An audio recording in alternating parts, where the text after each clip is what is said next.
Good morning, I hope you're keeping well. This is a little update for you on a few bits and pieces going on at Park Baptist Church. And I wanted to start by sharing with you a little bit sad news really, that we are ending our partnership with CAP, Christians Against Poverty, after 5 years. The church decided at our recent AGM that it was time to stop that partnership.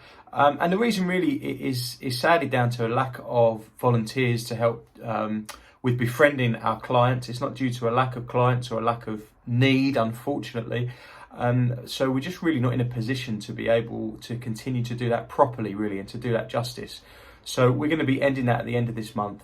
And I just want to thank you if you've been a supporter of CAP, if you've been a supporter of the work, whether that's through practically helping and volunteering with the various different things we've done over the last 5 years, whether it's through prayer. We've had an excellent prayer team supporting the work of CAP and supporting Pat, our brilliant debt centre manager, or whether it's through financially, if you've been giving to CAP either the work that we've done at Park or nationally at their headquarters up at Bradford. I just want to say thank you, a massive, huge thank you if you've been a supporter of that outreach ministry over these past 5 years. Secondly, if you are coming to Park over the Christmas period, then I want to just give you a couple of updates on things that are happening, particularly in light of the recent developments of the latest variant of COVID and how we're responding to that. What I would say is, first of all, we encourage you to wear masks in church when you're moving around in communal spaces. If you're going up and down the stairs, walking around to go to the toilet or something, then we would encourage you to wear a mask. We're not enforcing mask wearing during the services themselves, but we want to just be aware of other people and our surroundings, and particularly those that might be a little more vulnerable, have underlying health conditions in our church family. We want to be generous and aware of them and their needs, even if we're in fine fettle ourselves. Secondly, if you're part of the church, you'll know that we have decided to, or we did decide that we'd be happy to resume refreshments after services.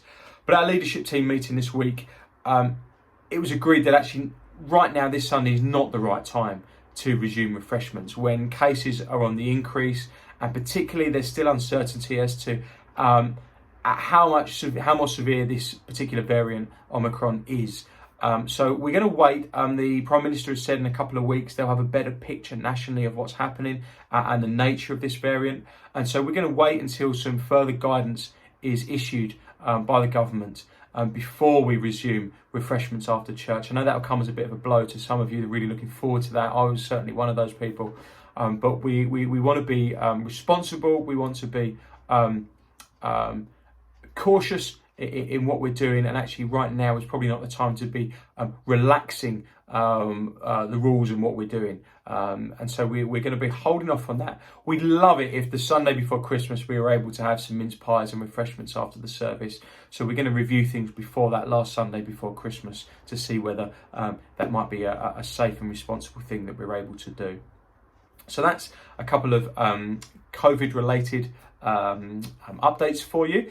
We also we're going to be having our Christmas Day service at 10 o'clock. It's a big family service. Everyone is invited. It's a joint service this year. We're going to be having lots of our Portuguese speaking church family joining us as well. So I'm really looking forward to that. It's a great opportunity just to start Christmas Day with kind of 35-40 minutes of worship, of fun, of just celebrating the fact that we have this gift of Christmas due to God's provision of his son Jesus into our world. So it's always a great service, a service I really look forward to, and invite you to join us for that at 10 o'clock on Christmas Day morning.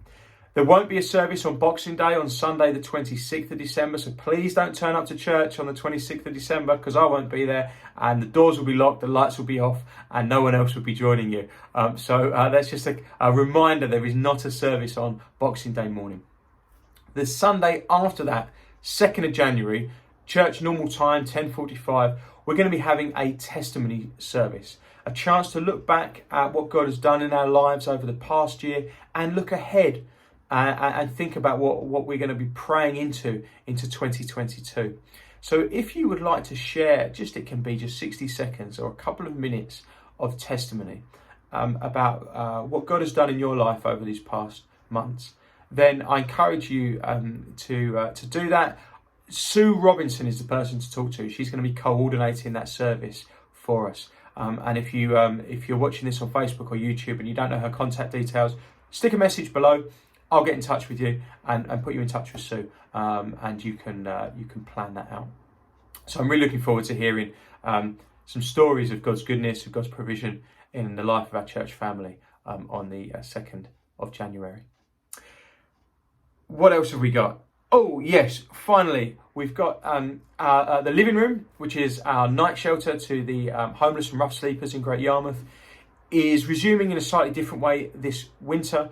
We're going to be doing food provision, hot meals throughout the weekend, Friday, Saturday, Sunday evenings, and we are looking for volunteers to help with that.